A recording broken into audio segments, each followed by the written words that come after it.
Celebrating more than 20 years in the field of video communications, Jeremiah Films continues to lead the way as an effective creator of hard-hitting, life-changing motion pictures. Through its high standards of excellence, Jeremiah Films has impacted the world with its production and distribution of intelligent, innovative, and thought-provoking films, videos, books, and music. With its in-depth analysis of ancient and modern world religions, Jeremiah Films is at the forefront of providing authoritative, biblically based insight into a myriad of ever-expanding new religious movements. In addition to its meticulous research, Jeremiah Films has been the first to exclusively capture a number of secret religious rites and rituals on camera. These groundbreaking documentaries, filmed all over the world, feature leading experts whose skilled examinations provide a clear understanding into the often confusing and conflicting faiths which abound. We at Jeremiah Films invite you to join with us as we continue to educate and equip those who desire to know the truth concerning the many challenges facing our world. For a complete list of products, including new releases, visit our website at www.jeremiahfilms.com or write us at P.O. Box 1710, Hemet, California, 92546. To place an order, you can email us or call toll-free 1-800-828-2290.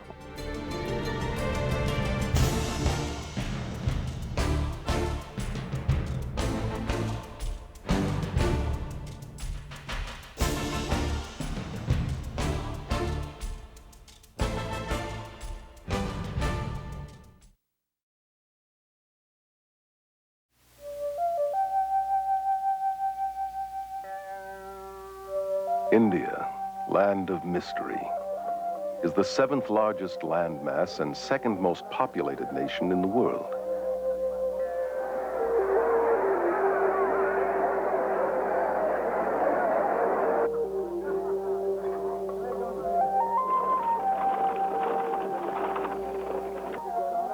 It is rich in resources and manpower, yet its people are among the poorest and most suffering on earth.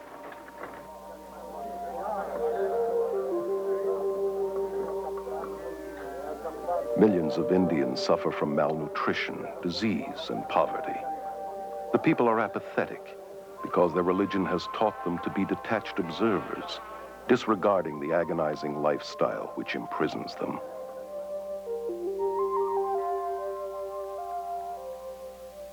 V.S. Naipaul, himself an Indian, describes India as a wounded civilization paralyzed by her religious beliefs. This complex and contradictory religion, known as Hinduism, promotes the worship of enlightened godmen called gurus.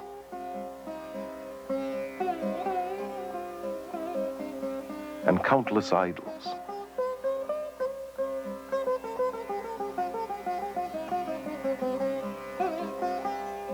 It deifies both nature and femaleness, and believes Mother Goddess to be the original deity.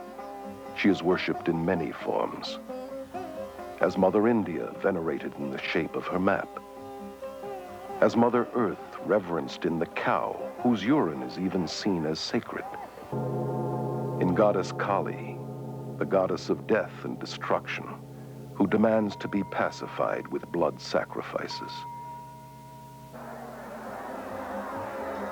and in Holy Mother Ganges, the largest river in India.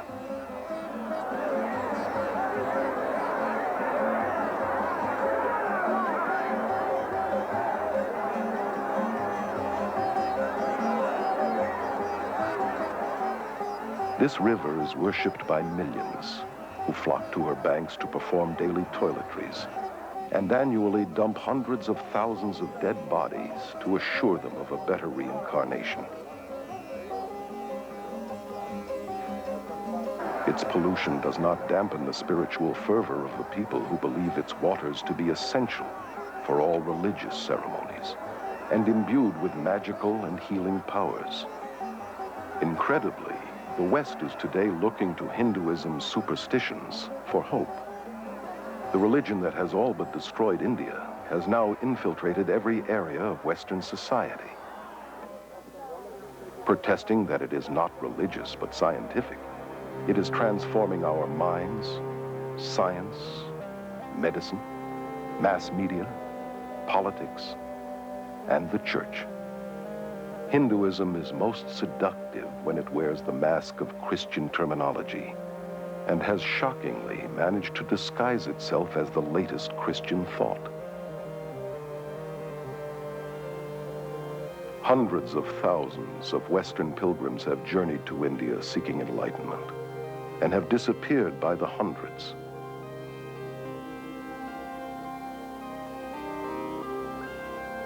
All too often they are destroyed by the madness and perversion of the very gurus they have worshipped and looked to for salvation.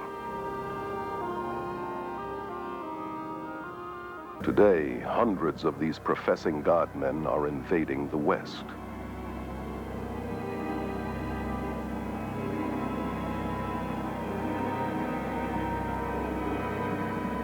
Is there any need for alarm? Or should we continue to welcome these gods of the New Age?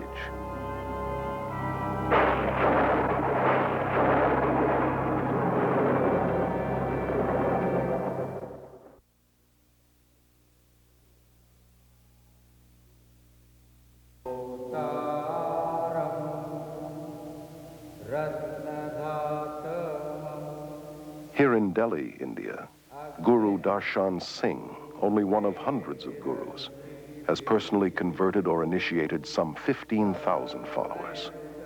He explains that it is the job of the guru to groom his disciples into the shortest path to salvation.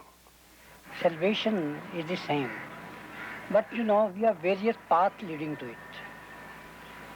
You know, some of the paths are long paths, other paths are the short paths.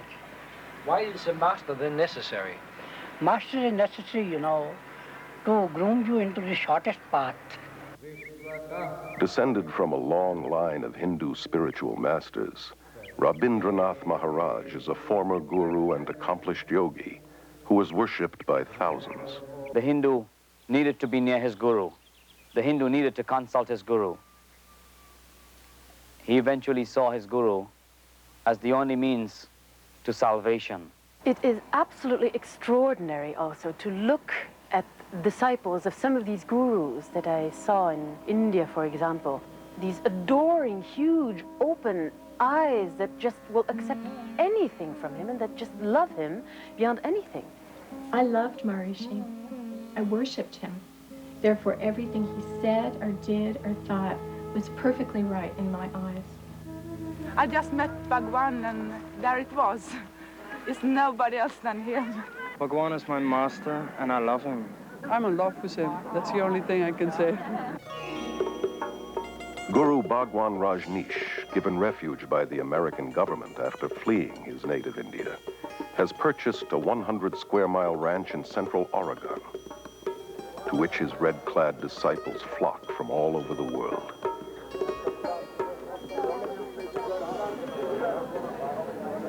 Whose astonishing title literally means highest spiritual teacher, Lord of the universe, Honorable Sir, and King. Carol Matriciana is a journalist and author of the book Gods of the New Age. Born and raised in India, she moved to London in 1973, where she became one of England's leading authorities on new religious movements. Prior to Rajneesh's death and the closure of his commune in Oregon, I had the unique experience of spending some time there. Rajneesh would come out twice a day in one of his 96 Rolls Royces and literally be worshipped by his thousands of Western devotees. It was so sad to see their complete devotion to a mere man who considered himself to be God. Part of his required allegiance demanded that his followers always wear orange, India's holy color, and a portrait of their master around their necks. His spokeswoman and right-hand lady, Sheila Silverman, tries to explain the attraction and magnetism of her master. He is something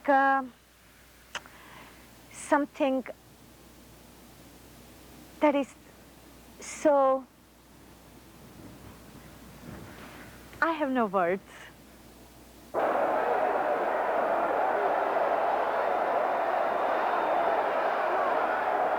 It is a love relationship, master and disciple.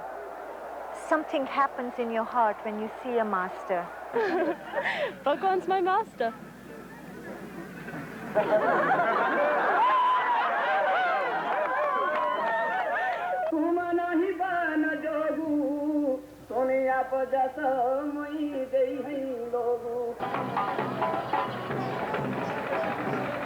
Here at the Kumbh Mela Festival, or Aquarium Fair, in Allahabad, India, 20 million Hindus gather to witness an endless procession of hundreds of these self-proclaimed God-men.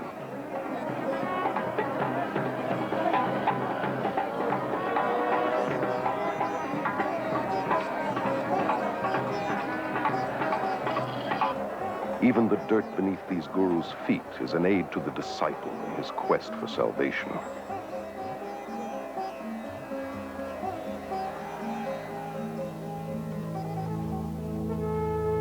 This footage was covertly photographed and smuggled out of India. Naked priests are considered to be the holiest and most dedicated of guru disciples. Many cover their bodies with cremation ashes and dirt and mat cow dung into their hair.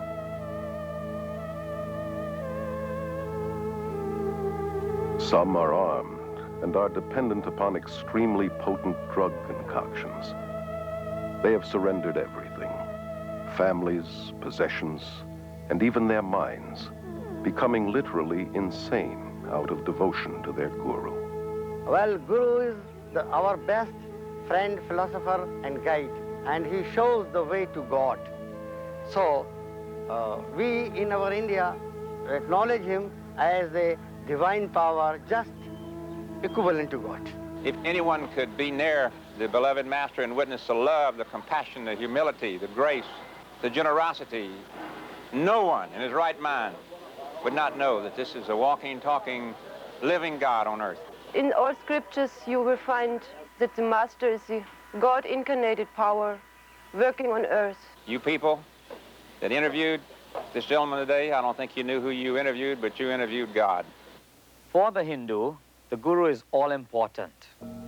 The Guru is his Lord, his Master, his Savior, even greater than God. Yes, Guru is greater than God. I have personally talked with many, many gurus, and the sad fact is that within their belief system, they have to be detached and removed from their emotions and compassion, and their cruelty and inhumaneness is seen as spiritual and excused as holy. I was really interested in their worship and their veneration and their adoration and the gifts and offerings they brought to me.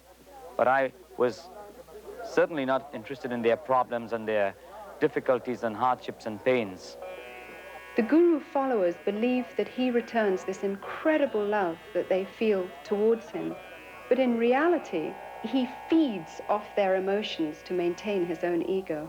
So many people come here because they too are in love with Bhagwan.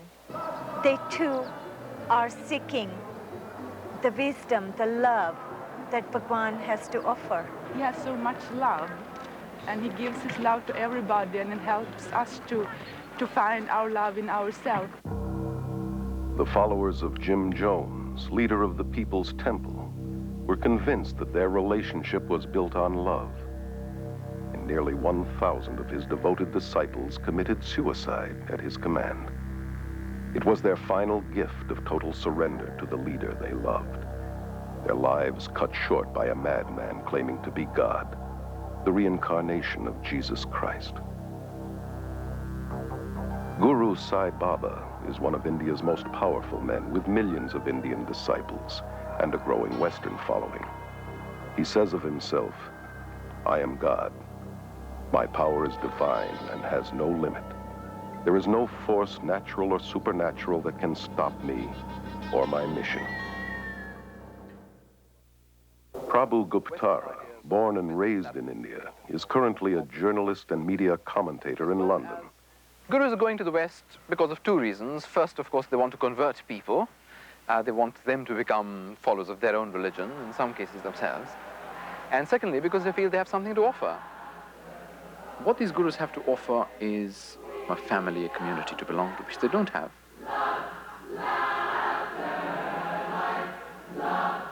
Thousands of seekers, most of them from broken or unstable families, and already emotionally wounded, are becoming victims of the gurus.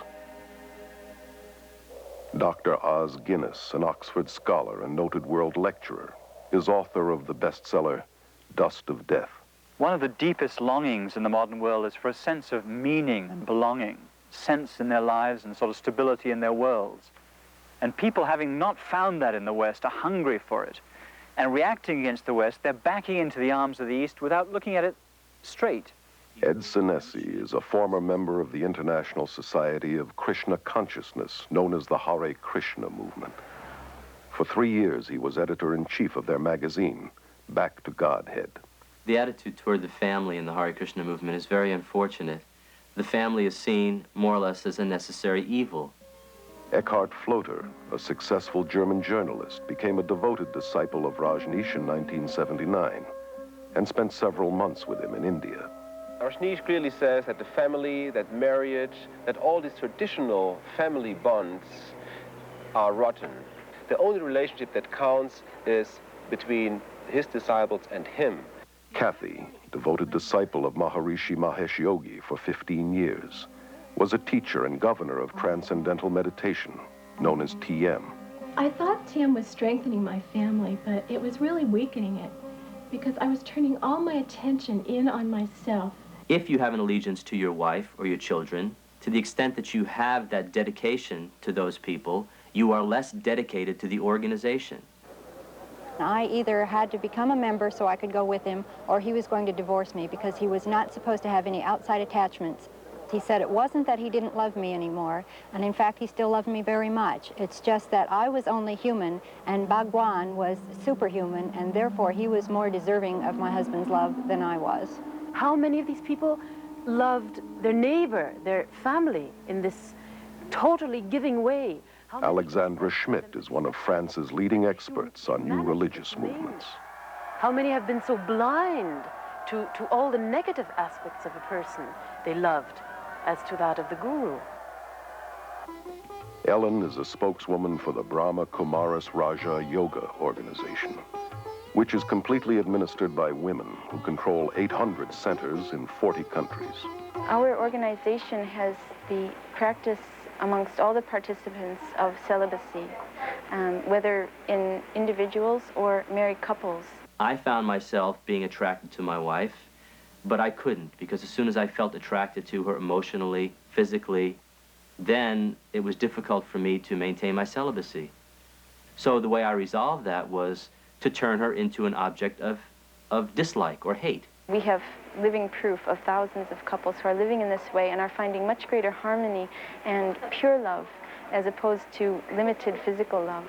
Over 90% of the marriages in the Krishna movement end in divorce. Rather than using our energy in raising a family and being involved in many physical relationships, we're focusing that energy on spirituality. You see, what's so diabolical about all this is that it masquerades as spirituality. In some schools of thought, to be spiritual, celibacy is encouraged, and yet in others, sexual perversion is practiced, not only among the gurus themselves, but by their disciples, including young children. Contradictions are also seen in the attitude towards women, who, on the spiritual level, are the focus of worship. Their femaleness is seen as the creative power of God. For instance, to be initiated by a female yogini is considered much holier than initiation by a male. And yet, on a day-to-day level, women are considered lower than men and treated as less than human. In the religious communities in India, which are known as ashrams, there is absolutely no place for children. And here in the West, the gurus generally don't want the burden and responsibility of children because it distracts the parents from devotion to him and his cause. They have a school system whereby they force the children at age 5 to live in the ashram. A lot of the kids did think it was like a prison. They didn't get to go anywhere but the ranch. And while we were at school, it's really just a place for the kids to go to get out of the grown-ups' way. And they separate them from the mother and father, which is very unfortunate and very destructive. Well, the kids would want to see their mom and dad, you know, just to be with them as a family. The kids wouldn't even know where their parents were, and they'd have to go look for them. And when they did, parents were usually too busy to talk to them. And so the kids were mainly by themselves and unsupervised. The most heartbreaking result of the Guru invasion to the West is the damage and harm it brings to the children, those who have no other choice than to live in the ashram because their parents have chosen to follow the Guru. Separated from parents and cut off from outside relatives, they become community property. They lose their individuality and identity and are alienated from society. Pastor Friedrich Hack has written over 30 books on various cults and is Germany's leading expert on new religious movements. Children brought up in a cult are only educated to follow the commands of their leaders. They never experienced freedom. They never experienced a responsible life where they could have their own choice, where they could follow their will.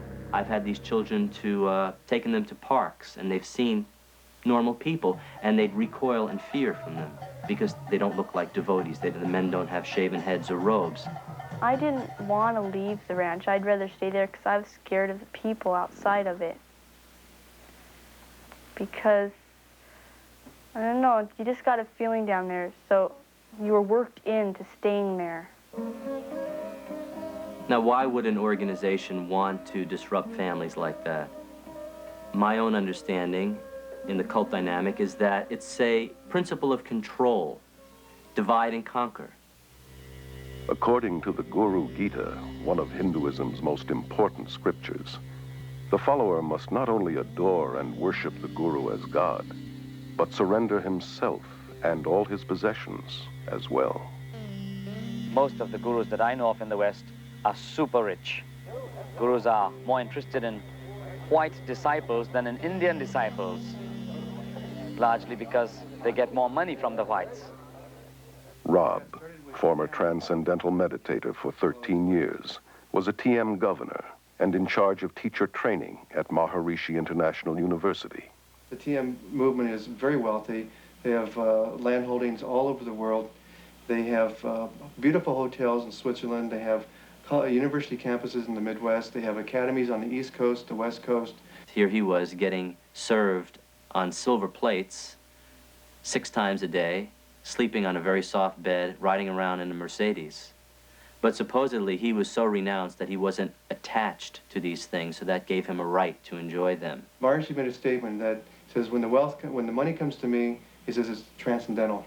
Money is our last priority. Everything else is our first priority. Hundreds of gurus have grown incredibly rich in the West through tax-exempt donations and the manufacture and distribution of every kind of memorabilia honoring these self-proclaimed God-men.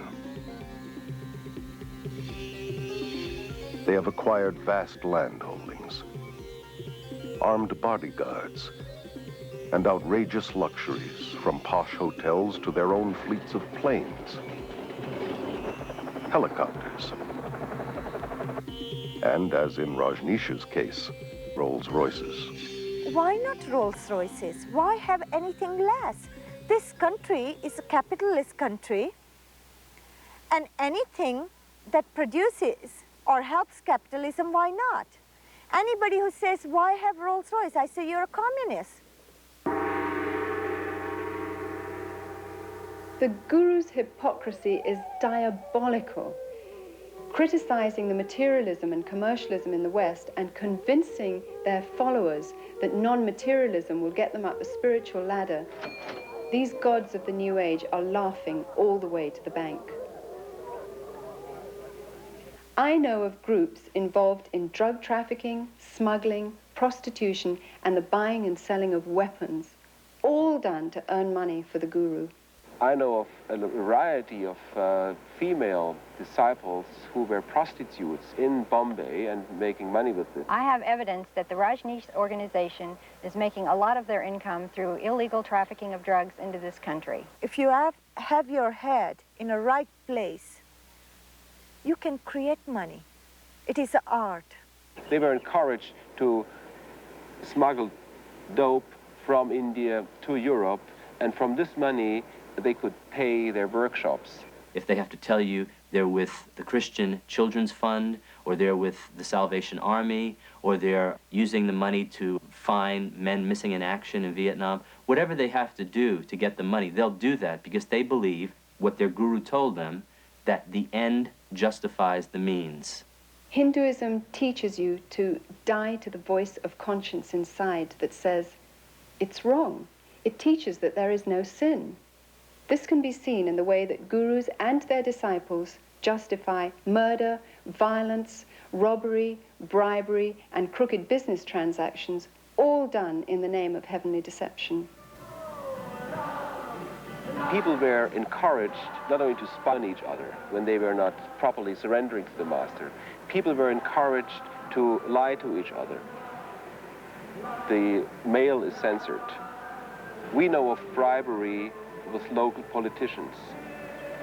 People undergo, as I did, a change in their value system and become confused about what is right and what is wrong. Another danger that you can see in a lot of the Eastern thinking is the sort of syncretism and the failure to make distinctions so that you transcend not just right and wrong, but this and that.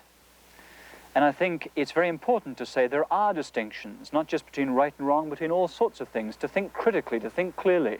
The whole philosophy of Hinduism is very relative. There are no absolute moral standards upon which to act. Your feeling of right or wrong would change according to your level of consciousness. You can become so completely under the power of this particular person that you refuse to think, or if you like, you're unable to think. You can lose the power to take decisions of any sort, no matter how trifling, in any area of your life. Sally Belfridge, former resident of Rajneesh's religious community in India, wrote of her disillusionment in her book, Flowers of Emptiness. I felt more and more kind of drawn into this emptiness of his. It's impossible to describe. It's more than charisma. Charisma doesn't do it justice at all. It's more than an aura. I really believe that he knew something I didn't, that he was on a plane that I was not. They ask you for total and also brainless obedience and worship because they are God and they are more than human, and you have to follow these gods. You are not asked to deal with your brain and to ask questions. I discover with amazement and dismay the readiness of people to submit. So many people in the world feel that they've got to fling themselves headlong and believe and give up their autonomy. People love to give up this heavy freedom that we have to carry with all the decisions and the effort it implies. Freedom in the East is freedom from individuality. So it's a detached freedom that has no high place of man. And a lot of the Eastern way of thinking is like a sort of mist that falls in, or it's been described as an embrace that smothers any differences. I found that I lost my identity somehow. He had no identity. He was a sort of conduit to the infinite. And I was somehow at the receiving end of something very strange and extraordinary.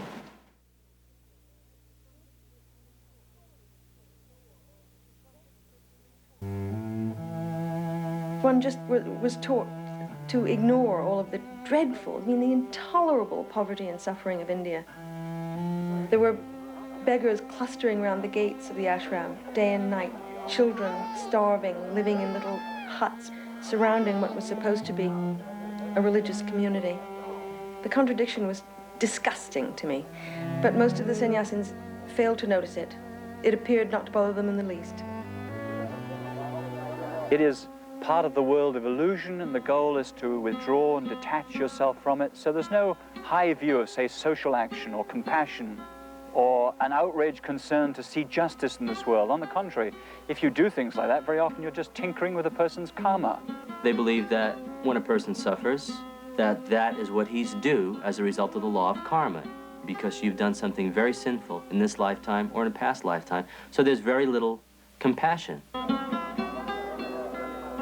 I was a member of the Social Service League at the college, and we were trying to do what we could to help people in the villages. A gentleman who was head of the Department of Hindi came around to us and said, "Why are you doing this? These people who are suffering in the villages, sick or diseased or whatever, have come to earth in this state because they have done something wrong in their past lives. Now, no matter what you do to them, if you cut short their suffering in this life, what will happen is they will simply come back in their next life in the same state or a worse state. So you're really wasting your time." We feel that the cause of suffering is within, and so to allow people to experience peace themselves, we teach courses in meditation. They seek to escape suffering by numbing their emotions and compassion through meditation. Maharishi, TM's guru, once said that a hungry person can become a happy hungry person through practicing meditation. Although the Hindu tries to convince himself that suffering is only in his mind, an illusion as he calls it, Maya, at the same time, he believes that he has to suffer again and again by forever being forced to return to this world through reincarnation. There is no escape from this endless wheel of samsara, life and death, because in Hinduism, unlike Christianity, there is no forgiveness, because there is no sin. Therefore, sadly, also, there is no hope. All the gurus that I know of in the Western world teach reincarnation, a doctrine very central to Hinduism. Reincarnation is all about dying and coming back to this world in one form or the other. Hare Krishna people believe in transmigration of the soul, as they prefer to call it, traveling from body to body to body. These physical bodies don't last forever, even though the soul does. So in the same way that a driver needs to change cars, in the same way we need to change from one body to another. Gandhi called reincarnation a burden too great to bear. Yet it is being eagerly embraced in the West in diluted form, as part of a patent blend of Hinduism and Zen Buddhism, camouflaged with psychological terminology.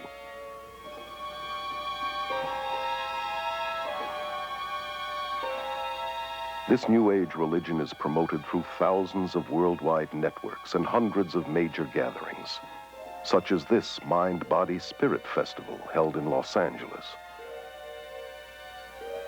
It is a westernized version of India's Kumbh Mela and promotes many of the same gurus and practices, from astrology and palmistry to psychic readings, healings,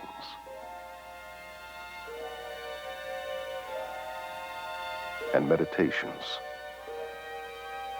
The festival, now international, was started in London in 1977 by Graham Wilson.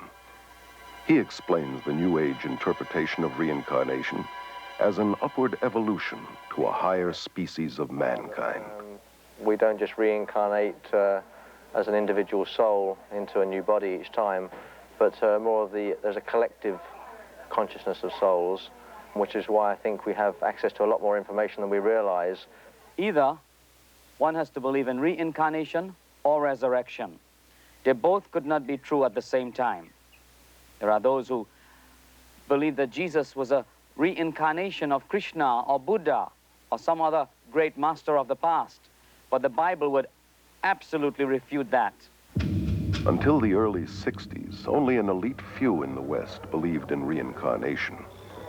Today, this belief is accepted by nearly 25% of Americans and about 50% of Europeans. Likewise, yoga was once practiced mainly by an occultist clique in America and Europe. Now, over 19 million Americans and millions more in Europe are actively involved in some kind of Eastern meditation. Altogether, 60 million Americans have incorporated Eastern philosophies into their worldview. The Bible teaches that Jesus came once and for all. When he died, he did not reincarnate, he resurrected. It is appointed unto all men to die once, and after death comes the judgment of God.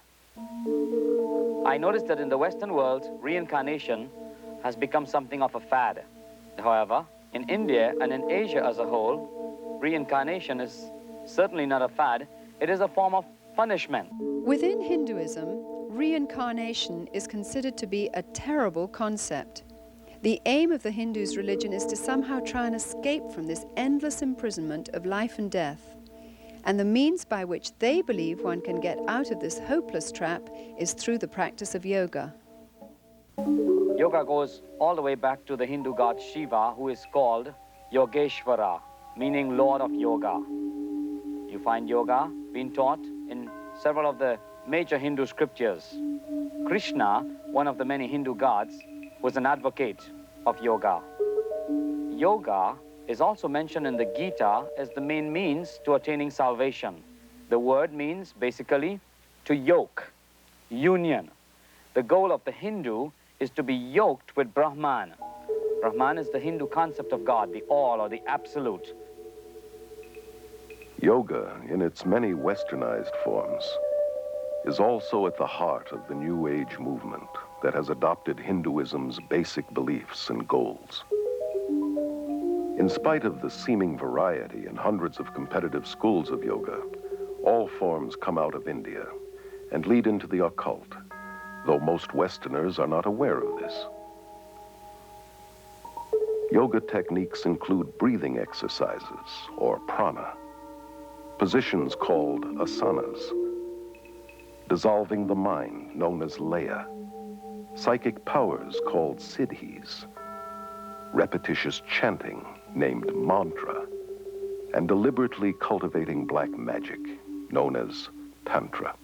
In my extensive travels in India, I have encountered a number of Westerners who have got into Hinduism and begun following Hindu gurus as a result of a very simple initiation into a yoga class.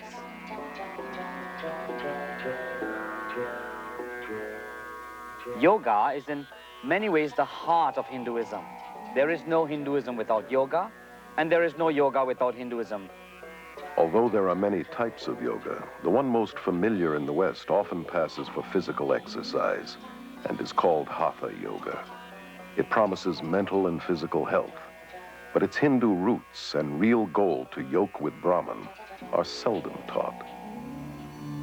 Ellen believes that Raja Yoga, or yoga of the mind, is the highest form of Hinduism. The Brahma Kumari's Raj Yoga is a form of meditation where the soul begins to understand itself clearly and has a connection with the Supreme Being. Raj means royal and yoga means union, so the link with the Supreme Being. And through this yoga, I become the ruler over my own self, over my mind and my life. Johanna Michelson, former yoga teacher and assistant to a psychic surgeon, tells of her experiences in the occult in her autobiography, The Beautiful Side of Evil. Another word for mantra is charm, or to cast a spell, if you will. And in mantra yoga, a word or a phrase or the name of a demon god is repeated over and over and over again to bring the individual to a vibration level that will attract that which is being chanted for, to bring about the desired effect. It's exactly what the white witches and magicians, so-called, use in the casting of their spells. We were always told, no, it's just a meaningless sound. Had nothing to do with Hindu gods. But every time a person would sit down, they'd be invoking a Hindu god by thinking that mantra over and over again, be stronger in their life.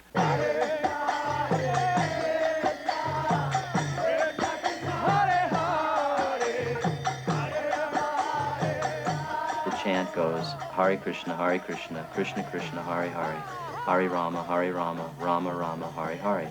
108 mantras is one round, and they chant that 16 times a day. That takes 2 hours to do every day.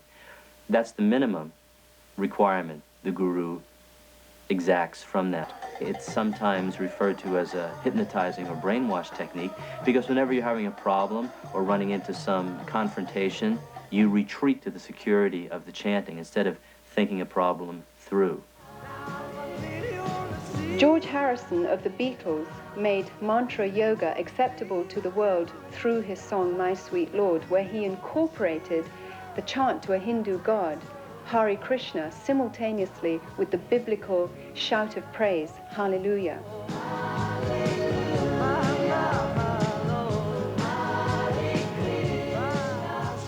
He said he did this deliberately to show that both religions are the same and to make Hinduism more acceptable. To pretend that all religions are the same is dishonest, as is the merger of various religious techniques. For instance, more and more Christians use the name Jesus much like a mantra. They claim that it's a tool to get them into the presence of God. Jesus said that repetitious prayer is not acceptable to God. Maharishi Mahesh Yogi, originator of TM, claims to have put Eastern meditation on the mystical map. With over 3 million followers, TM is the largest guru movement ever to invade the West. The Beatles' much publicized visit to Maharishi's community in India in the 60s convinced their millions of fans that TM, the so-called scientific yoga, was an even more powerful way to bliss consciousness than drugs. What makes TM unique and different from any other practice that's going on today is that it offers enlightenment very quickly. It offered a jet ride, you might say, to self-realization. I started experiencing being lost in this state of awareness called the Absolute. In essence, Maharishi taught that we all come from that nothingness, and that is the source of all our consciousness, of all of our thinking and everything we do.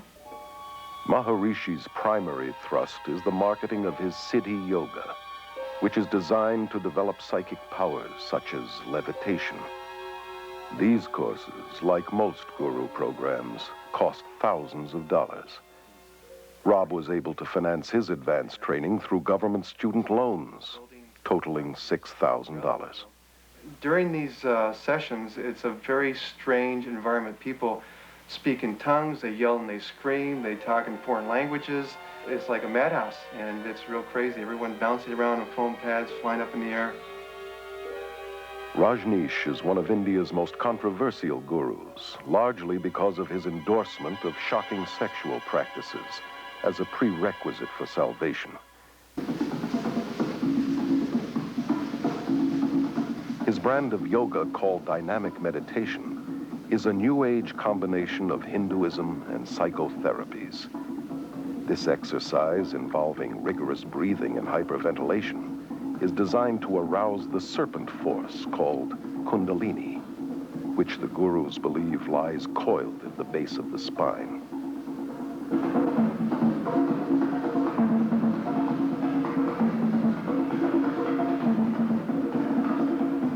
I did dynamic meditation every day. We also called it Kundalini meditation. It starts off with a cathartic breathing, and the reason for it is just to move your energy and to get you out of your head and into your body, and you just breathe.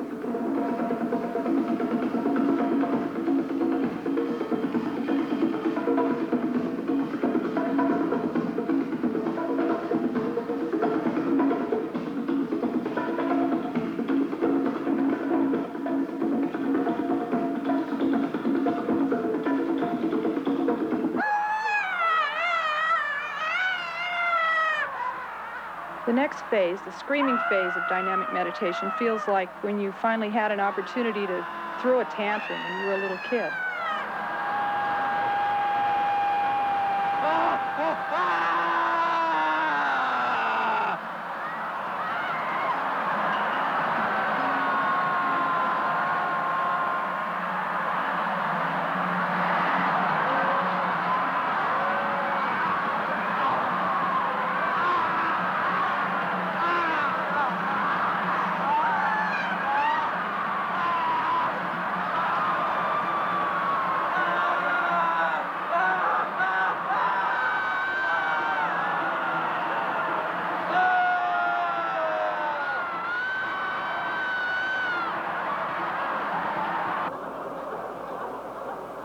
By the time you get to the third phase of jumping up and down and yelling "who," you're hardly there at all. And so it's pretty hard to remember what happens when you're there. I guess the closest thing I can associate it with is mindlessness. You get to a place where your mind actually leaves your body. Your body's just jumping up and down, and your voice from your gut is yelling "who," and you're not doing it anymore. You become one with this whole energy.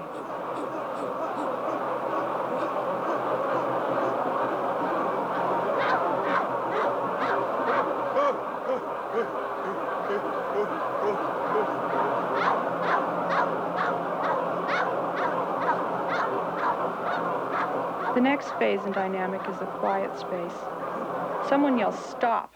and you've just been doing 30 minutes of intense catharsis.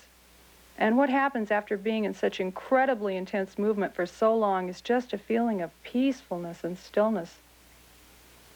My mind actually stops, and I feel a oneness with the whole universe.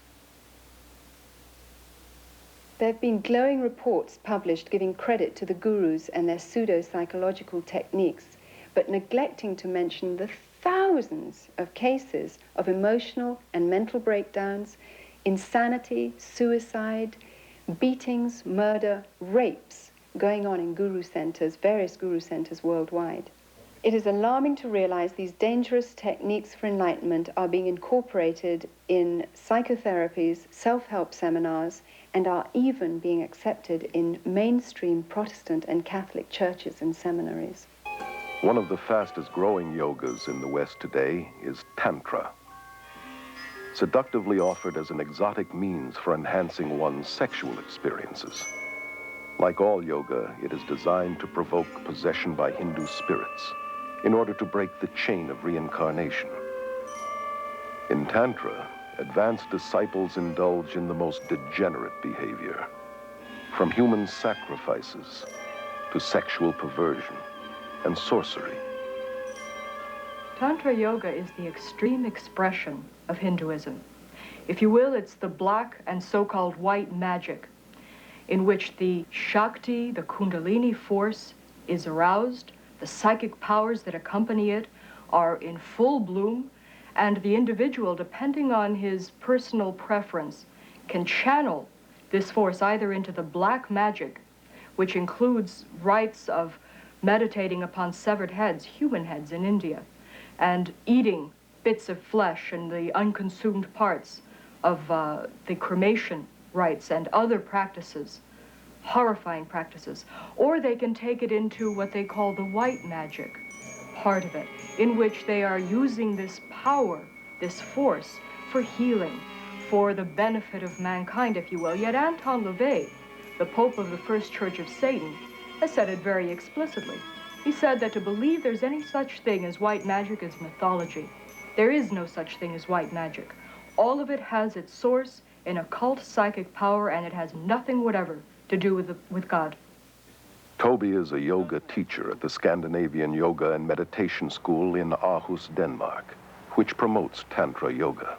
Tantra means to free the mind through expanding the awareness. That means to be able to meet more and more of the reality in everyday life.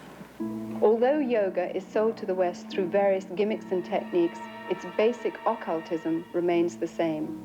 The hope of immortality is at its heart, and the dream of realizing one's own inherent divinity is its ultimate purpose. Becoming a Christ, they call it. Despite the claims that yoga is only physical and non-religious, it is the very essence of Hinduism's spirituality. It eventually leads to the realm of the spiritual, to meditation, where the person looks into himself to find the true self, and in finding the true self, he believes he's finding God. You know, the frightening thing to me now, as I look back, is I started having the experience that I was God. And as God, I could completely structure my life and my universe exactly the way I wanted it. Dave Hunt, noted author and lecturer, is one of America's leading experts on the New Age. His books include the bestseller, Peace, Prosperity, and the Coming Holocaust. He explains that Hinduism is based upon the same ideas that the Bible says the serpent introduced to Eve in the Garden of Eden. The yogis teach the same lies that the serpent in Genesis 3 deceived Eve with, that death is merely the doorway to reincarnation, and that humans can become gods. This is either an unbelievable coincidence or an unmistakable identification of the mastermind behind Eastern mysticism. This mastermind is called Satan in the Bible and is also known as the serpent, the ultimate power of Hinduism, symbolized by the serpent, is glorified and worshipped in Hinduism. We see God as the form of light, and the name Shiva is used by our group, but meaning incorporeal being, radiating peace, radiating light, love to the whole world. In India, Shiva is known as the god of destruction. He haunts the cremation grounds and wears a necklace of human skulls and wears serpents in his hair. His power is worshipped. Hindu texts describe the power as the fiery serpent within, called Kundalini. Many people are talking about Kundalini, and really it does mean energy. That means whatever you call it, it is about energy. To take away blocks in your energy system so you are able to function in a more effective level. The serpent has been known as energy or the force and worshipped as the symbol of wisdom and immortality in every religion and culture. Only in the Judeo-Christian Bible is the serpent identified as deceiver, destroyer, arch-enemy of God and man. The old dread and fear of the serpent is being subtly removed from our culture. Even children in schools are being taught to accept the snake through yoga positions like the cobra. Michelle, could you show us how we do the cobra? That's it, arch your back. That's good. Look forward. Good. You hold it for a second. The breathing exercises are designed to teach you to absorb the prana, the energy life force in the cosmos, to channel it into the chakras, the psychic channels, thus awakening the Shakti force, the Kundalini force, and bringing about those psychic powers, which are such an integral and prevalent part in yoga. So very slowly, let's breathe in through our nose. Very slowly. Breathe in. Breathe out. There are many dangers in the breathing techniques. Even the writers and the proponents of these exercises are quick to warn that not only do these things trigger emotional and mental diseases, which have been known to place people even in insane asylums for the rest of their lives, but they also recognize that these exercises can open your soul and your mind and your entire being to a takeover by demonic forces. The followers of the gurus themselves have been forced to form an emergency spiritual network of 4,500 MDs and psychiatrists to treat those who are freaking out on Eastern mysticism. Many people don't realize this, but it's terribly dangerous to go into a meditative state in which the mind is simply left blank, and that ultimately is the purpose of the meditations in yoga. It's like opening the door to a room. Whatever comes through, you have no control over. Many argue that certain yoga techniques can be used as merely exercise, yet that is not yoga's intention. It can be compared to joining the military. While a soldier may get stronger and more vigorous, the purpose of the army is certainly not health care. The aim is to learn how to kill. And so it is with yoga. All yogic exercise was designed to kill the will, mind, and emotions, hence releasing the soul from the endless cycle of reincarnation. I thought I was being strengthened, but what I was really doing is flipping into an altered state of consciousness, a form of self-hypnosis, which is very weakening to the mind and to the body. But this weakness made me afraid to give it up. The biggest danger I found in practicing transcendental meditation was the dependency on the technique itself. It's kind of like drugs. A drug addict doesn't want to give up his drugs, and because the experience is so pleasing, and he feels his life will crumble around him if he doesn't have it. I thought I'd have the experience of like leaving Shangri-La and all of a sudden turning old and weak and disintegrating. I was afraid that I would lose my clarity and my energy. But little did I know that when I did give it up, I gained all these things that I never had when I meditated.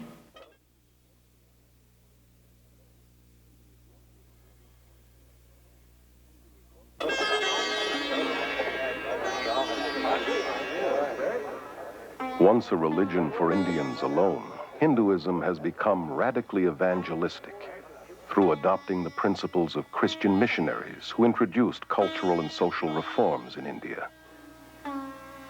In 1966, at an international Hindu conference, leading Hindus planned a strategy to convert the world.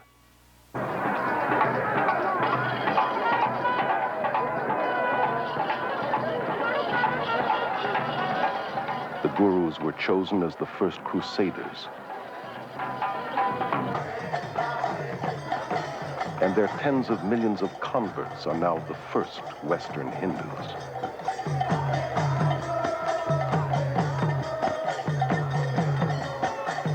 At the World Congress of Hinduism in 1979, a spokesman declared that our mission in the West has been crowned with fantastic success. Hinduism is becoming the dominant world religion, and the end of Christianity has come near. At the 1981 TM conference in India, a spokesman stated that the entire mission of TM is to counter the ever-spreading demon of Christianity. The religion that is out to destroy Christianity is being embraced by millions, including many in the church today who are naively succumbing to spiritual propaganda and unwittingly becoming disciples of the gods of the New Age. Behind today's aggressive campaign for world Hindu domination is a secretive organization called the Vishva Hindu Parishad. It is the world missionary organization of Hinduism. Paragraph 4 of its constitution says that its aim is to establish an order of missionaries, both lay and initiate, the purpose of propagating dynamic Hinduism. The Hindu Vishva Parishad magazine clearly states that yoga teachers throughout the world are the front missionaries of the Hindu religion. Western teachers themselves may not realize that they are being used by India's Hindu leaders in this way, but they are. While a guru disciple, Prema Nayak was an accomplished yoga teacher for 10 years. Yoga teachers are blind leading the blind. They themselves do not understand what they're into. They don't have any idea what they're teaching. This is really being used to reach the souls of students and innocent people in this country and other countries who come for an exercise class. As I look back on it, I see it was a subtle infiltrating of my beliefs and ideas. It totally changed my worldview. It gave me little or no moral standards by which to guide my life. I was becoming a Hindu, and it was a very big deception. The Vishva Hindu Parishad's plot to convert the world to Hinduism has created thousands of New Age worldwide networks with tens of millions of converts, all working for a new one-world government. Through the repackaging of yoga, the Western mind is being systematically conditioned to accept a neo-pagan worldview. Combined with New Age thinking, it claims to offer more integrity, selflessness, goodwill, freedom, and says it is the very alternative to Christianity's narrow way. Yoga is really part of our society now. It's being sold everywhere as technique for relaxation, for becoming unstressed, brighter, more beautiful. The self-centered world of glamour promotes yoga, meditation, and visualization techniques as a means to a healthier and more beautiful body, mind, and spirit. Spirituality is in, but with an anti-biblical meaning. Even relaxation has become a spiritual quest for one's so-called full potential through holistic massage, isolation tanks, and hundreds of other New Age techniques. Most of the 2,000 YMCAs across America offer yoga classes. And nearly 2/3 of all universities and colleges make yoga available as part of the curriculum. Many of the people practicing yoga that I have met say to me that they only practice it because of the physical benefits. Any Hindu would tell you, however, that there is no yoga that is purely physical. One of the first things I learned in my teacher's training class was that I must talk to the students about the philosophy behind yoga, that this was just as important as the exercises.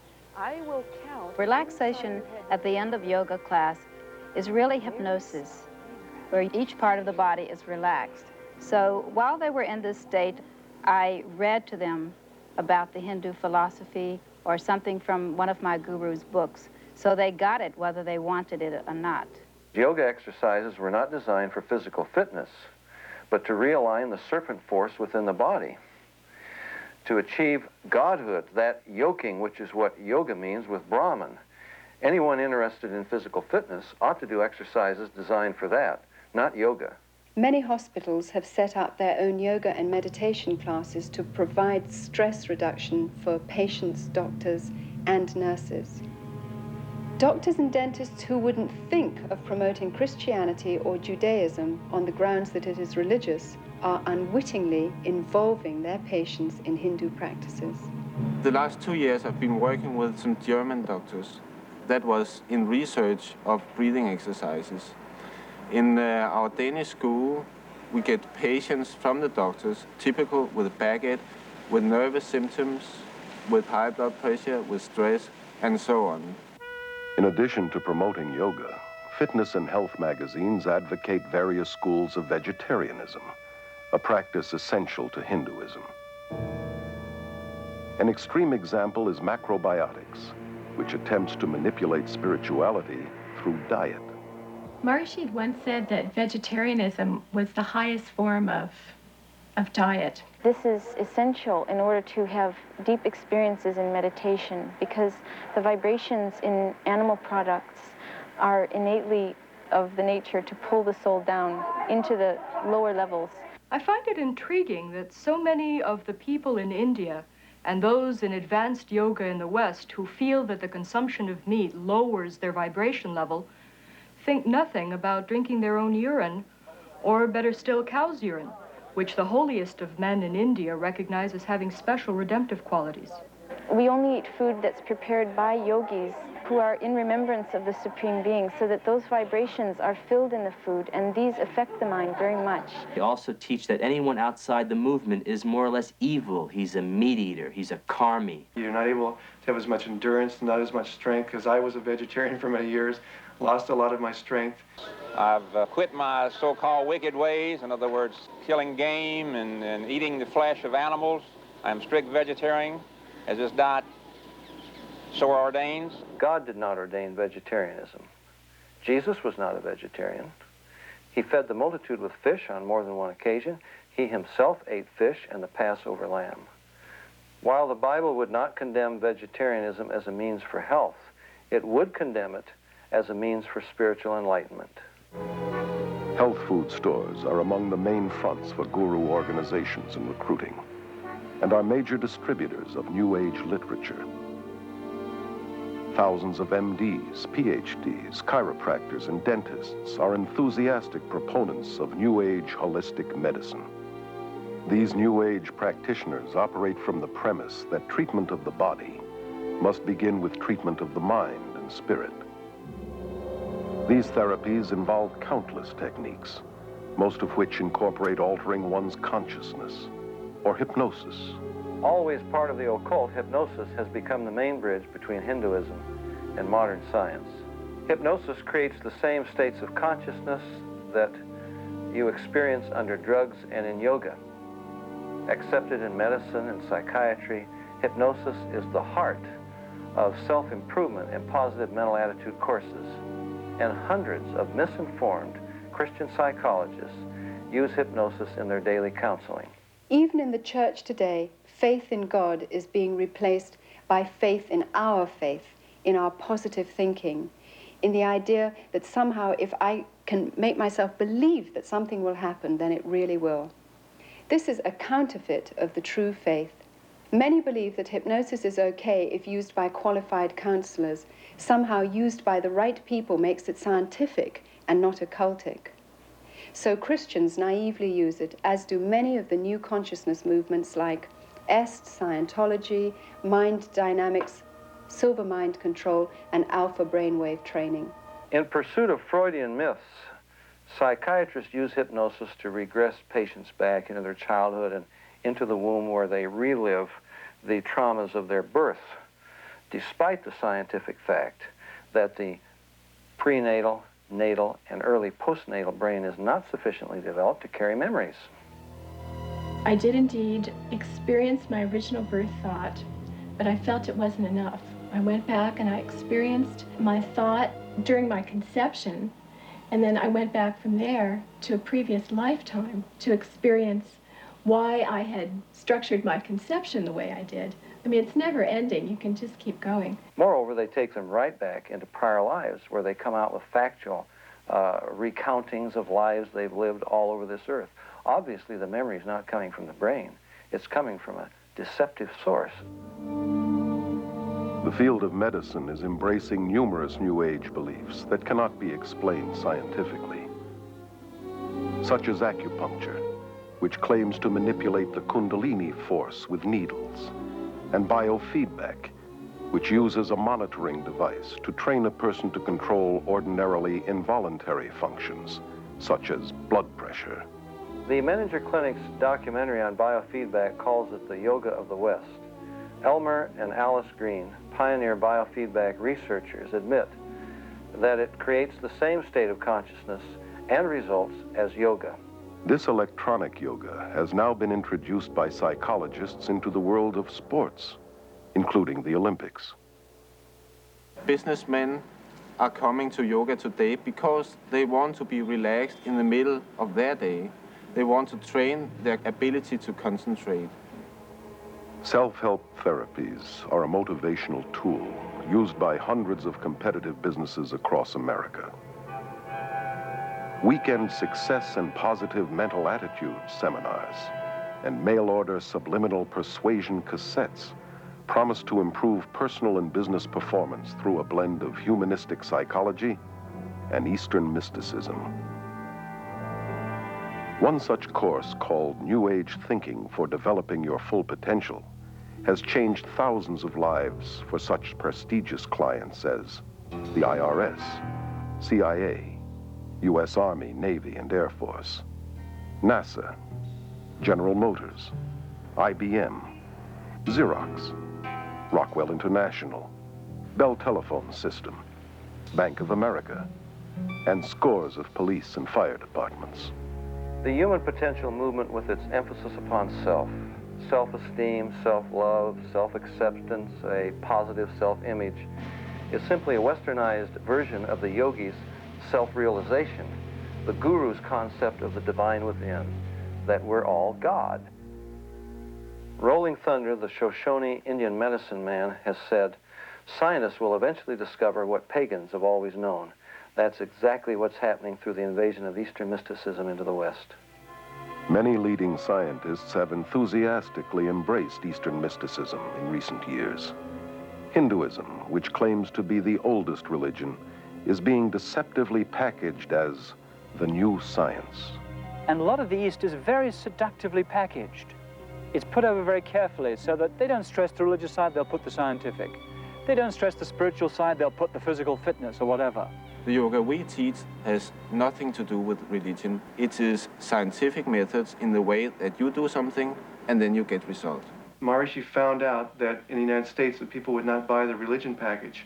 So offered the scientific package, started getting scientists involved, started to do experiments on meditators such as the breath rate, the brainwave patterns, etc. And when they found out that the metabolic rates lowered during meditation, they found they could present it scientifically and people would buy it better that way. Even as teachers, we were taught the puja ceremony.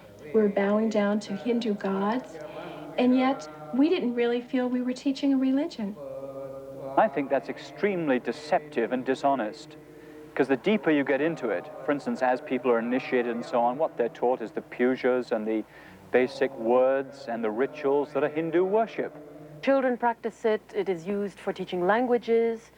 It is used for the businessmen, for all levels of society. It's taught in the schools. In schools across the Western world, from kindergarten through university, Hindu occultism is being openly taught in spite of the otherwise enforced separation between church and state.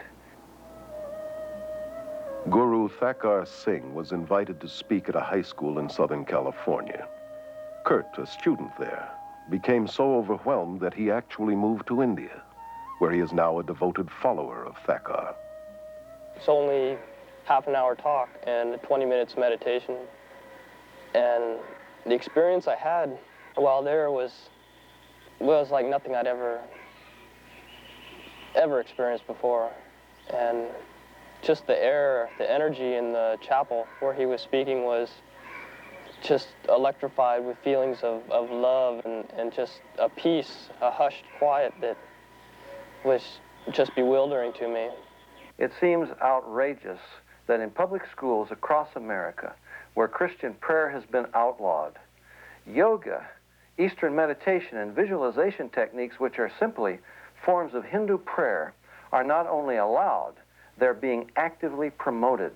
Here in some of the schools in the West, in the PE classes, after having started with the physical aspects of yoga, the teacher eventually has the kids chanting words like Om, Rama, or Krishna, names of the gods.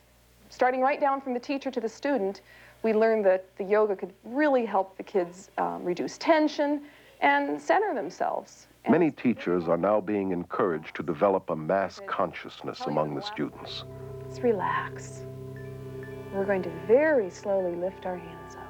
Children are taught to let go of their critical faculties and center in on their intuitive feelings and experiences.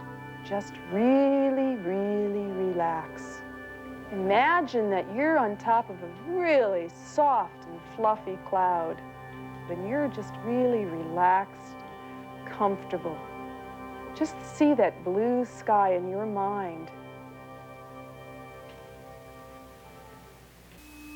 One of the ways that the consciousness of the masses can most powerfully be influenced is through the mass media, which is increasingly being used for promoting Indian consciousness.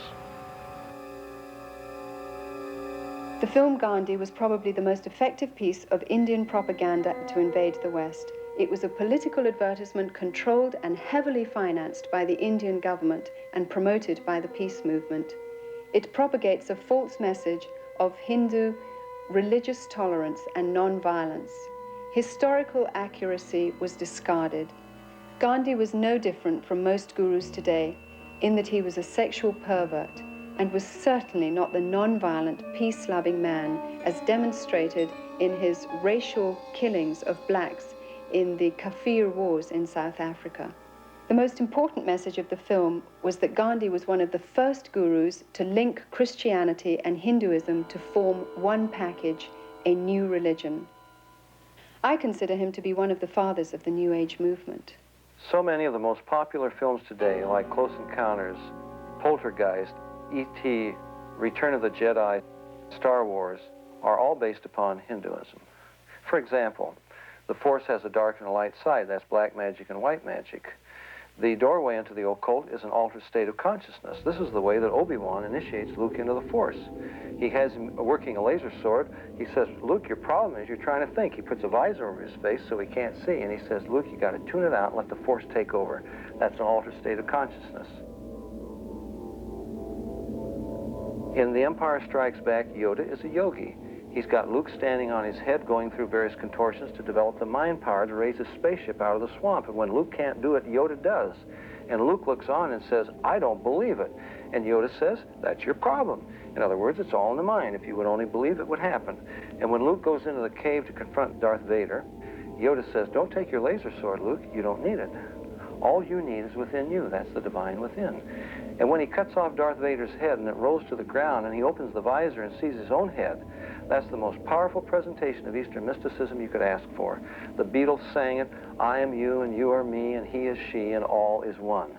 We are raising an entire generation of children under the bombardment of cartoons and television shows and fantasy role-playing games and movies that are telling them that the occult and Eastern philosophy is a wonderful thing, not something to be afraid of, not something ugly and fearful, but something beautiful with the darling reptilian creatures with the great psychic powers that are drawing these children into an acceptance of things that are dangerous beyond anyone's comprehension. The minds of children are being trained in the use of the supernatural and taught the principle of creating what seems like reality through Hindu psycho-spiritual techniques of mind power. Dungeons and Dragons, for example, requires participants to mentally murder, rape, torture, and otherwise commit mayhem with the aid of occultic powers. In at least one popular game, Hindu deities like the goddess Kali are invoked. Hindu religious techniques, including repeated chants, visualization, and casting spells, are used to overcome enemies.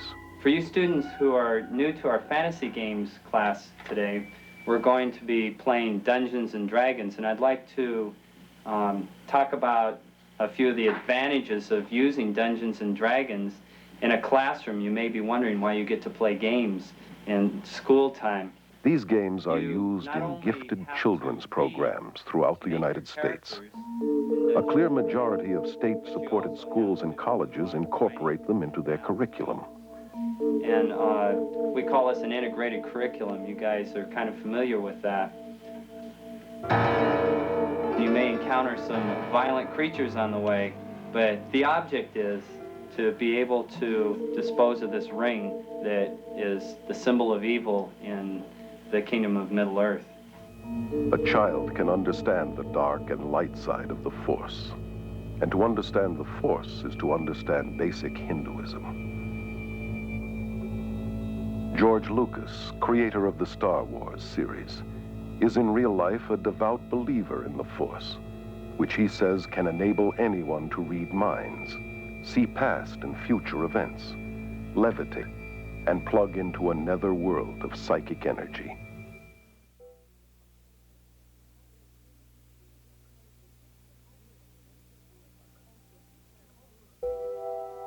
The Eastern gurus, the occultists of every description, have taken the terms of the Bible and felt every liberty to redefine them according to their basic presuppositions.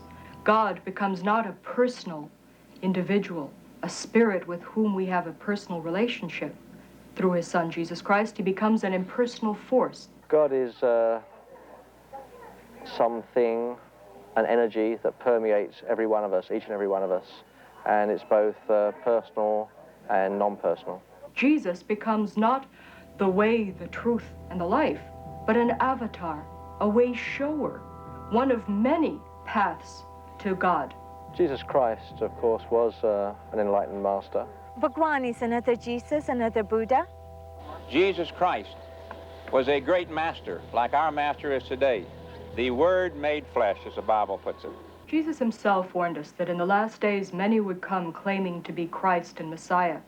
Our landscape today is literally crawling with individuals claiming to be Christ, and the Eastern gurus are right on the top of the list. There are two things the gurus have done. On the one hand, they've used Eastern-type words that are floating about in the West, words like energy, vibrations, and so on. And they've also used words, phrases, ideas from the Bible, from the teachings of Jesus, misused them, twisted them around to draw people to themselves, to suggest that the things that Jesus was talking about are actually the things they are talking about, when actually it's not so at all. In Holy Bible, it has been explained very explicitly that be ye perfect even as your Father who is in heavens is perfect. And we are also basically the same as he is. And when you know you're a perfect man, then you can go upward and you can become divine. Each human being is naturally peaceful, naturally pure, naturally good, and the quality of evil is our unnatural state. So in meditation, we're practicing that, focusing on the original, pure, divine self, which is our true state. If humans are inherently good, then why do they lie, cheat, steal, make war? Whatever good there is within us apparently isn't enough to keep us from doing evil. Therefore, to seek salvation from within is to seek it from the wrong source. We're not separated from our higher self. We're separated from God by sin. Ernst Winter has a PhD in international law. He was a diplomat in the Austrian Foreign Service for 10 years, and from 1968 through 78 was a director with the United Nations. My greatest concern really is the growing interest and dedication and application of Eastern mystical thought and practices within traditional Christian groups and churches. There's a vacuum, there's a longing. They want to be filled with, quote, religious experience. Today's New Age teachings falsely claim that Hindu spiritual experiences are compatible with Christianity. And the incredible thing is that so many Christian leaders, through their books, magazines, sermons, radio and TV programs, encourage millions of Christians to seek Christianized Hindu experiences. Many people who are in the Christian church have come to us and have had deeper experiences of spirituality and of God as a result of this meditation. As a society, we've become geared to basing our beliefs on our experiences. If our experience and our feelings tell us that something is valid and genuine and good, then we automatically assume that that is the measure of absolute truth. No distinction is made whether this is a spiritual experience coming from God the Father or from the ruler of this world. The appreciation of Satan or the devil or demons has diminished enormously because rationality says there cannot be a Satan, cannot be demons. These are psychological phenomena, maybe even have to be treated by a psychiatrist. Opening, therefore, to spiritual experiences one's soul opens many people to the occult. The Jesus who came to me in times of deep meditation gave me visions and experiences that were beautiful beyond description. I was convinced that because I was witnessing miracles of healing, because these things are so filled with love, they must be good and from God. And yet one day it occurred to me that I had no objective, absolute truth against which to test my experiences, that my feelings, my emotions, perhaps were open and subject to some form of subtle manipulation which I didn't understand. At that point, I decided to look into the Old and New Testament. I knew that I'd fallen then for the Jesus of the counterfeits. Trying to develop spirituality based on feelings, ecstasy, or experiences is like building a house on sand. Our relationship with God should be built on a solid foundation of biblical knowledge. Now, I believe that we are challenged to test the Spirit, that we should read Scripture, that we should study the Bible, and that we should not value experiences higher than the Word of God. Biblical meditation is thinking deeply on the person and work of God and Christ, concentrating on and knowing His Word. Most Catholic monasteries and most Protestant Bible schools have introduced one system of meditation or another, and they are based upon the practices of yoga. Many of the church people, and particularly the leaders of the churches and denominations, look with great hope to Eastern mysticism that it would bring new life into a dead body. I recently graduated from a major American theological seminary, and I've seen an alarming influence of Eastern mysticism in terms of using meditation techniques, biofeedback, self-hypnosis, autosuggestion as a tool in order to gain mental and physical health. The danger to the students is that these professors are using Christian terminology in order to describe Eastern techniques. One of the professors who is teaching Christian meditation told us to empty our minds because we should kind of image God in this meditation. The belief that we can create reality with our minds comes directly from the Hindu concept that everything is an illusion, or Maya. This is the new delusion in transpersonal psychology, and it's rampant even in the evangelical church today, where it's becoming increasingly popular to believe that we enhance worship by visualizing an image of God or of Jesus, that we create the answer to our prayers by visualizing what we're praying for. Creating a visual image of Jesus or God in our minds is no less idolatrous than if we made the same image out of wood or stone. Forcing God to participate in a situation or honor a desire that I have visualized in my imagination is simply a devious way of attempting to manipulate Him into doing what I want without admitting it. While infiltrating the Christian church, Eastern mysticism is also powerfully influencing world politics. Under the umbrella of the United Nations, countless New Age groups spread their philosophies worldwide. Many UN leaders, UN agencies, and the World Council of Churches with its deep UN ties promote New Age beliefs and practices. The UN has its own meditation room and resident guru, Sri Chinmoy. Even the United States Pentagon has meditation rooms. A graduate of Harvard School of Divinity, Leland Stewart, directs the Unity and Diversity Council, a powerful New Age promotional network that originated with a 1965 directive of the United Nations General Assembly. Unity and Diversity Council is a worldwide coordinating body of what we call it individuals, organizations, and networks looking toward a time in which there will be one single organized energy of networking throughout the planet.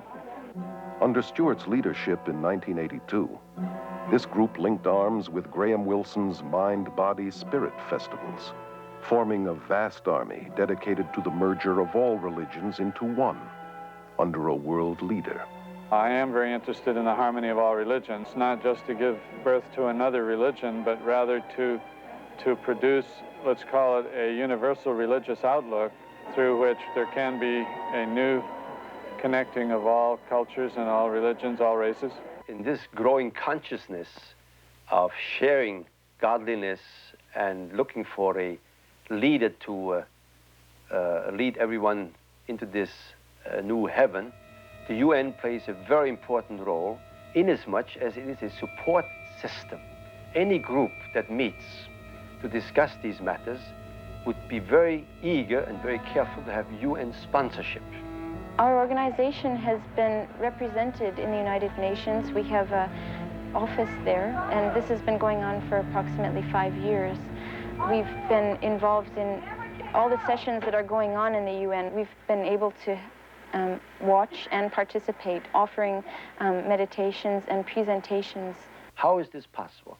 I think it became possible by the thought and actions of one man in the UN, Robert Mueller, who was continuously emphasizing that the UN has to be a support system to this conditioning of man, to this sharing desire, to this looking for a one world government, for one world leader, and playing down, and I believe myself correctly, that the UN is not that world government, that is a conditioning device, that it is an aid, a support system.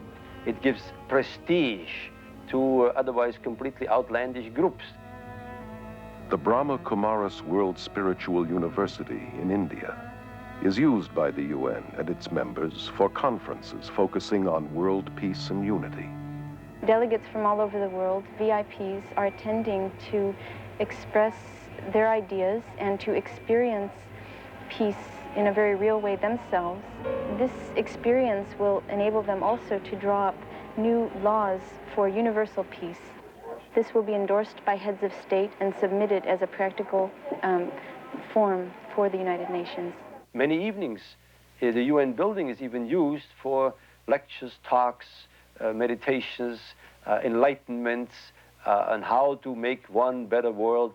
The leaders are asked to meditate and be involved because this is part of their instruction of brainwashing, and all this is part of the conditioning for the vision of a new world or of a new age. This guruistic system in politics is very dangerous for our democratic society. It will at least bring a loss of freedom, a loss of security, and a big danger for all mankind. So I believe Guruism is preparing the world for some political fascism too. Actually, we're being prepared for this surrender to an authority in a way that perhaps we don't realize. We are going through right now strange bathing in Eastern concepts of consciousness, states of consciousness, bliss, reincarnation, energies, vibrations, all of these words that have become very commonplace, really, in the Western languages, are also modifying our mind. They are changing our way of thinking. And this changed way of thinking puts us into a mental state, if you'd like, and prepares our intellectual functionings for this surrender. More than ever before, the human race seems willing to surrender spiritually and emotionally to a charismatic leader who can offer peace and prosperity to a world trembling on the brink of ecological and social collapse, international financial chaos, and a nuclear holocaust. Well-known New Ager Benjamin Creme claims to be the coming world leader's advanced public relations man. In 1982, full-page advertisements around the world announced the coming of Creme's New Age Christ, which gave fresh hope to millions.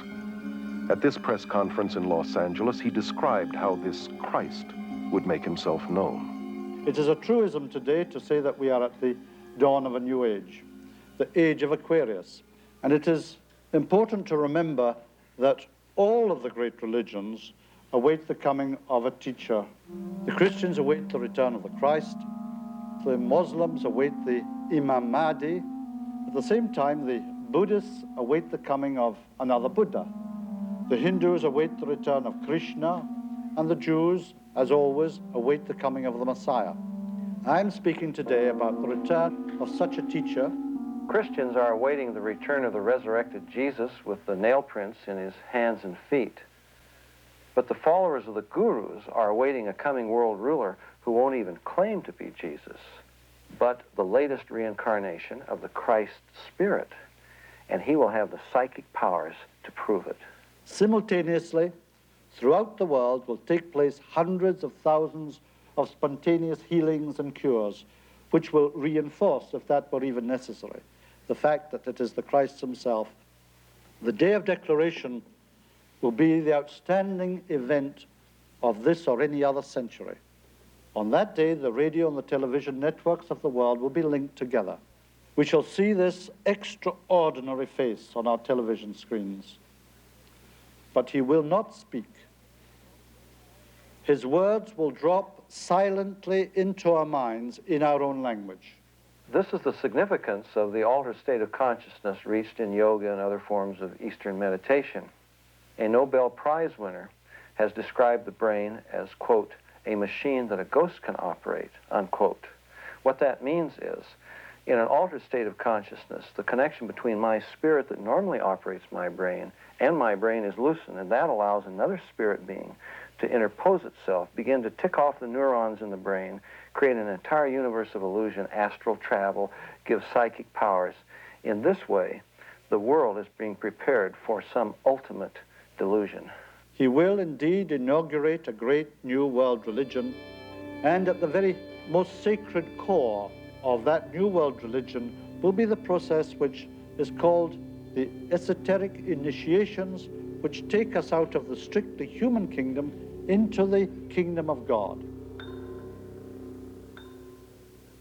David Spangler, board member of the Planetary Initiative for the World We Choose, which comes out of the United Nations, declares that Lucifer is the same force as Christ, that Lucifer prepares us for our own Christhood, that this is the final Luciferic initiation into the New Age.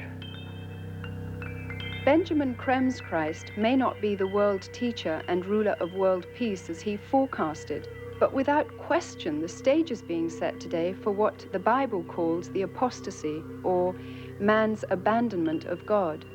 This climate is ushering in the final actor, the counterfeit, who the Bible predicts must come before the return of Jesus, the true Prince of Peace, who will then reign for 1,000 years.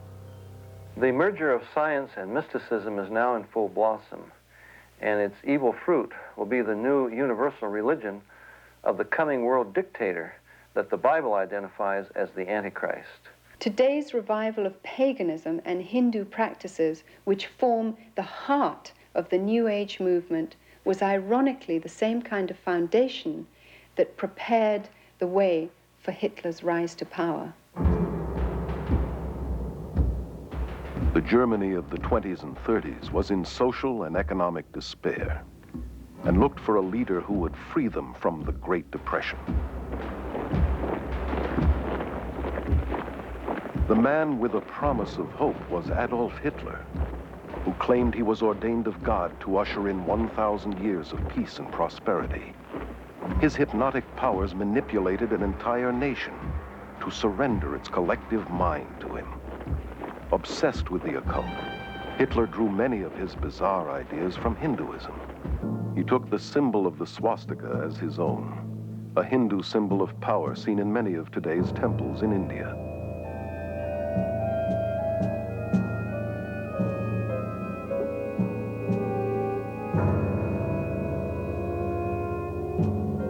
Millions of Germans who submitted to Hitler as though he were God died for him and his cause, much like the followers of Jim Jones.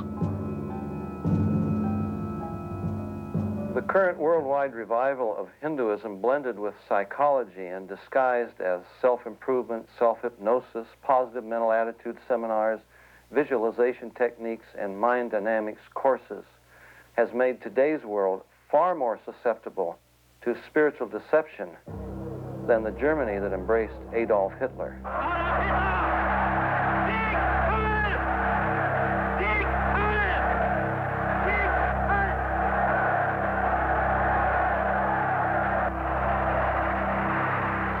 Today, a desperate world is looking for another spiritual leader. Has the human race learned nothing from its own mistakes?